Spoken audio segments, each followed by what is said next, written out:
Whoa! Welcome to, oh my god, an incredibly windy, blustery and actually rainy day as well. We've had everything today, so I'm not able to do the normal outside introduction that I would like to have done with this car, because it is a spectacular car, because as unusual as the weather is, as unusual the car, because this is the new Volkswagen Arteon. Now the Volkswagen Arteon is a 4-door, or call it 5-door if you like, depending on if you call the hatchback a 5-door coupe. So you're thinking, what I'm thinking is this is a replacement for the Volkswagen CC, which was formerly called the Passat CC and then later on became the CC. And you're kind of right, except for one thing. This thing is massive. In fact, I can tell you that it's 64 millimeters longer, 28 millimeters taller. Now, the other big thing, so to speak, about this car is the styling. Because, you know, and especially in this color, which Volkswagen calls turmeric yellow, but I like to call it gold. Always believe in your soul. You've got the power to know you're indestructible. Always believe it, 'cause you are gold. What was that? Anyway, it is of course a very sleek car, and the big, wide, very low slung grille at the front that sort of incorporates the headlights gives it a real sort of road hugging presence, sort of brings the whole front of the car down onto the road and give it a sort of sporty look. The sporty look is further emphasized by the fact that we have, you know, frameless doors, very coupe like that, isn't it? This, of course, is the top of the range car. It's an R line, and all of the Arteons come with, or at least in our market, with 4Motion and a 7-speed DSG. They all also come with 2-liter turbocharged engines as 2-liter TSIs, but you get them either as 190 brake horsepower or 280 brake horsepower, as in the case of this car. It's good for 0 to 100 in 5.6 seconds, and the top speed limit to 250 kilometers per hour. Now the price of this one is 190,550 dirhams, including VAT. That's manufacturer recommended retail prices, which is about $52,000. Now you get the same engine in one trim below, which is the Elegance SEL, and that car is 172,737 dirhams, again including VAT, about $47,000. For the model range, the prices actually start at 139,207 dirhams, and that's about $38,000, and that's for the base S model, and of course it comes with a 190 brake horsepower.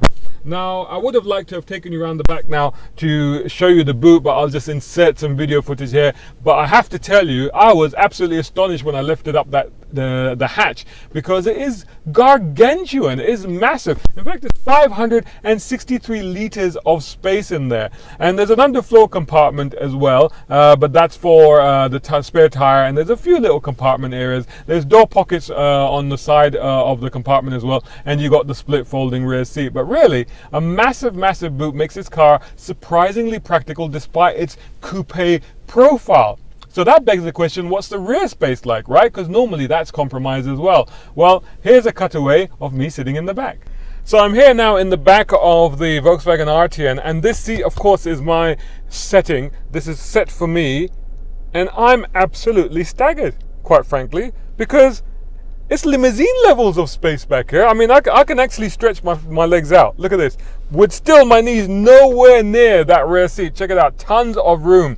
And even for my feet, plenty of room there. No problem with the shins either. That's not an issue. Maybe a little bit tight just for the feet down here, but not really a big issue. But other than that, incredible. So I think maybe the headroom's going to be a bit tight. Well, possibly, but actually I'm sitting all the way back, you know, right back in the seat, my head completely upright, and it's not too bad. I mean, I can just feel my hair brushing the roof lining, but it's not too bad. Talking to the roof lining, check out these very fancy, snazzy reading lights up here in the middle. What else have we got back here? We've got door pockets, nice bit of trim on the door here. I do like this. Over here we've got 2 AC vents and a little pocket thing there. Under here there's a compartment. You open up the compartment, and down there you've got a USB power supply and a 2-pin plug, 230 volts, so that's not bad either. Plenty of room back here. Isofix child anchor points, child seat anchor points. A third headrest here, which to be honest has been getting in my way a little bit, but anyway, we could probably take that out. And over here you've got an armrest with sort of two cup holders, or something in the middle, maybe. I don't know what kind of bottle fits that, but anyway. In addition to that, you've got another lever here, and you pull that, and then the whole thing comes down, and then you've got a big open compartment, a big open gap to get to the rear compartment, to the luggage compartment, which could prove handy. So there you go. Actually, astonishingly comfortable in here, almost limousine-like levels of space and comfort. And let's go back into the front now. So yeah, remarkably spacious in the back, and of course at the front, no problem at all. Now let's start this thing up. Let's get rid of the book there, and the starter button is down here, but I want to show you the screens. Now see if you can just check out those screens as it starts up, especially the main instrument panel. Now the main instrument panel is fully digital. And you can basically configure all of that and configure what you want in these spaces, which I'll show you in a minute. Over here, it's got this massive touch screen, center screen over here, which basically does all of the usual things that you expect it to do. But it's actually really nice. I was going to say it's really nice to use, except it took me twice to do that. But it's got one interesting thing. It's got gesture control, which doesn't always work, as you can see. But I should be able to do that, and it should slide. But okay, in this case, it's not doing it. So you can do it that way. All right, maybe the sand has gotten into the system. I don't know. There you go. Look at that. No, one time deal only. No, okay. It's a bit gimmicky anyway, to be honest with you. It's like that thing that, oh, there you go, I did it again there. It's like that thing that BMW introduced, where they do this and they do this, which basically is telling everybody else in traffic that you've gone la-la-luli as you try and turn the volume up and down, which is really a bit pointless. And also this, it's a nice gimmick when it works, as it does sometimes, but honestly, it's easier to just do that. At some point, they might get gesture control right, but it's a bit early then. But it's a nice novelty thing to show your mates. So anyway, it's a really nice, easy to use screen, and you can go into vehicles and all that. It gives you performance monitor. Check that out. Menu, what else have we got here? Traffic, well, that doesn't do it unless it's hooked up to, the internet. VW media control, again, these internet connection, navigation, nice big screen there, which you can also get on the instrument panel as well. What else you got? You can have images if you like, and settings over there. Air conditioning is operated from there, but actually also it's operated from this area down here, and that's all you really need. It's not too bad. Air conditioning is pretty decent. Stereo is fantastic in this car. Over here, this is of course a 7-speed DSG. This is a charging station, so you can leave your phone there. If it's one of those wireless charging ones, it will charge as well. There you have your driving mode. So if I click the driving mode, there you go. And I've got it set on individual, which I can change from here. And this is how you can change it. And it's got a whole range just for the suspension setup alone. You can actually, you can just go, I want comfort, or I want normal, or you can individually do that. So I had it on comfort, I had the steering in sport, drive, dynamic cornering light.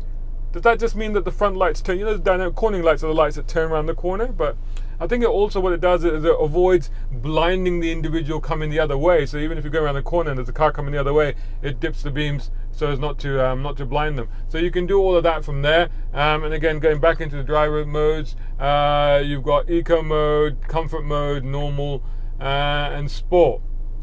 And we'll leave it in individual for now. Over here you've got a couple of cup holders. This is the electronic parking brake. It's got electronic hold. It's also got start stop, which is what that is over there, and traction off there. That covers up like that. Unfortunately, there's sand everywhere in the car now because of course there's sand outside. There's a USB down there as well as, sorry, there's a USB here as well. So there's one there, and one in the back. That's just got a music thing plugged into it at the moment, and a Nux. Not a very big cubby box, but quite usable. You got a big old glove box. You got the vents going all the way across there, although really the vents are here and there, and that's sort of more blanked out, so it just sort of gives that look. Clock down there is quite nice, got parking assist and all the rest of it. Steering is very good, nicely sized and all the rest of it. Remotes on the steering. Has cruise control. It doesn't have active cruise control, but I think that's available as an option. Now I just wanted to show you the screen, and let me just go through those options that you have. So you've got all navigation. Now when you do navigation, interesting thing happens, or should happen. There it goes. The dials actually reduce in size, so you get more area for the navigation. It's similar to the virtual cockpit that Audi has in their cars now. Going back to audio, then they come back up again. Now, even for the information in the middle, So you've got the driving data there. So you've got driving data, and if I press these buttons over here, I can actually then decide what information I want there. So I can choose what information it's going to display, and it's actually telling me there as well. So that's quite handy. And then similarly, I can actually choose the information in these two dials over here as well. So these ones here, it also you can select what information you want to show in there. So that's pretty handy. Well, I also want, I'm just going to turn it off as well because this is really cool. I like this. When you turn it off, it does this. So little Arteon comes up, drives up, then lifts up, and it tells you, how far you've gone and how long you've been driving. Most of those 2 hours is because I've been out here trying to film this thing, and it's been absolutely impossible. 13.8 is showing there, but actually it's more realistically less than 9. It's just because I've been sat here for a while trying to get photography and stuff like that. So overall, and very spacious over here. Obviously, it's got blinds, spot assist on the mirrors and stuff like that. Good seating position, great seats. Check out these seats. And they got this sort of carbon fiber effect trim on there. These are the R-line seats, of course, and on the headrest. But nice body hugging things. And down here actually says, I don't know if you can make that out, but it actually says Ergo Comfort. Ergo Comfort. Anyway, I am sitting. Ergo, I am comfortable. Whatever. Okay, so the next thing really is to take it for a drive and see what the 280 horsepower feels like. So let's deploy the 280 horsepower. Oh, okay. Took a split second to build up, and then whoa, almost felt like I was losing traction there at the front. So yeah, and unfortunately, I can't really see where I'm going because there's just sand. It's like a river of sand washing across the road right now. Unfortunately, the weather conditions are absolutely terrible today. Very unusual weather we're having, but there you go. But I'm not worried because I've got full motion grip, of course. Now let's go over into sport. We're in individual, and let's just try around this roundabout. So what I found with this car is that straight line performance is great. It does obviously have, it's four-wheel drive, and there is a bit of understeer. You just have to wait for it before you deploy the power. But a lot of speed, a lot of momentum, fantastic ride, pretty good ride. Even on the 20-inch rims that come as standard on the R-Line edition, they look fantastic, by the way. But the chassis has been tuned for those 20-inch rims, so they do tend to work. It's a little bit brittle, just a little bit brittle, but generally not too bad at all. And the grip, of course, plentiful grip. Oh, there you go. Look, turning was much better than I thought. And absolute grip on the road, no issues whatsoever. Totally stable, a little bit of body lean, a little bit of body roll, but generally very, very stable. Stable at high speed, brakes are fantastic.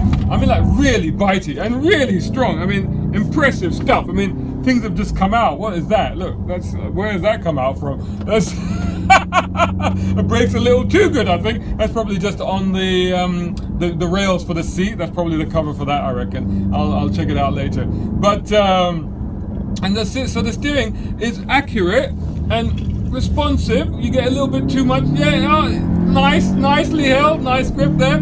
So it's nice. Not a lot of feel. You don't get a lot of feel from it in this car, but it is accurate, it's responsive, and it's something that you can trust at speed, and it's absolutely fine. The engine sound too is pretty good. Gearbox absolutely fine. Leave it to its own devices. Could use the paddle shifts, which are very, very quick because this is DSG, and we know DSG works very well. But really, there's no point. So we'll just leave it in sports automatic. We do have paddles though. But it is a very good car to drive, if not necessarily a sports saloon. It doesn't quite give you that X factor that you're looking for in a sports saloon, but certainly in a Swift saloon, you've got what you need here. Certainly won't embarrass you in traffic, and you'll be able to, and even kick down, and wow, we're cruising at some serious speed right now, and it's doing really well. So absolutely no problems at all. So overall, this is a fantastic car. 190,000 dirhams for this one. Yeah, it's a bit on the pricey side. Would you pay that much? There are other competitors in the market which you need to look at, but if you're looking for something unique, something different, something standout, and something, let's be honest, it's actually a very handsome car to look at, I've got to say, and at the same time, surprisingly, incredibly, and usefully practical. That's what this car is. then this one is definitely worth checking out.